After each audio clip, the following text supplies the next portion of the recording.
Hello, my name is Michael Selbst, and I'm the current president of the board of Hamilton Hall. I joined the board in 2015, first as a member of the building committee, then as the chair of the building committee. In 2018, I became vice president, and just this past year, I succeeded the very charming and capable Dan Randall as president. I moved to Salem in 2013 with my husband Brad and our dog Jetson. Previous to living here, I worked for many different banks, Bank of Boston, Fleet Bank, Scudder Kemper Investments. Currently, I am a realtor with Gibson Sotheby's International Realty, based out of our Manchester by the Sea office. When I joined the board of Hamilton Hall, I thought of it as a beautiful old building in a beautiful old town. But after a very short time, I realized that it was much more than that. What makes it so special is the role it has played in people's lives for over 200 years.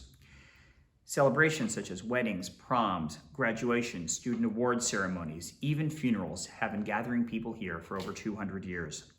For much of its life, it served as a place parents brought their kids to learn the niceties, to learn how to dance, to learn proper etiquette, and even for all sorts of music classes.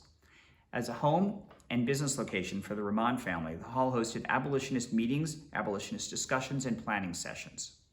In short, Hamilton Hall was, has been, and is a vessel for sharing joy, sadness, and hopes for the future. That's what makes me feel so excited and so dedicated to this hall. As many of you know, maintaining a 200-year-old building is not easy. Last year, our grants committee was able to secure a grant from the Mass Historic Commission, which enabled us to do a very detailed building assessment. We had a couple objectives in mind.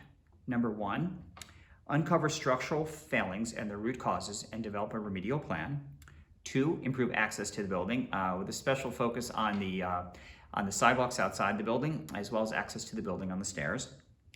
Three, improved functional use within the building. As many of you know from being in the hall, this place is literally littered with items being stored. Tables, chairs, event items, all over the place. It would be absolutely lovely to have a dedicated and organized area for storing all those items. And three, looking at our systems in detail. We have a very old oil burner, and we don't have any air conditioning.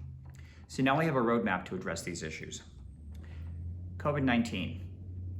Every person, every entity in this country has been affected by this pandemic, and Hamilton Hall no less. Last winter, we had to cancel the last 3 lectures of the annual 8-part lecture series, and all in-person events at the hall have been canceled since that time. We're hopeful that sometime in the first half of next year, we will be able to reopen safely, and we have formed a reopening committee to give us a roadmap and a plan for doing so. It has been a very difficult time for the hall financially, and it's very sad to see our building, a building that's designed for the communal experience, for assembly, for joining, for congregating, for our building to sit empty. As many of you know, every November we host an Americana lecture. I'm very pleased to report that this year we will be doing so in a virtual format.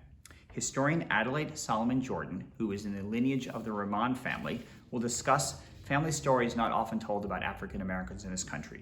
We hope you can join us for that. I'm very much looking forward to the next few years at Hamilton Hall. We'll be increasing our programming, increasing access to the building, and focusing a lot more on educational programs. Please join us for the ride.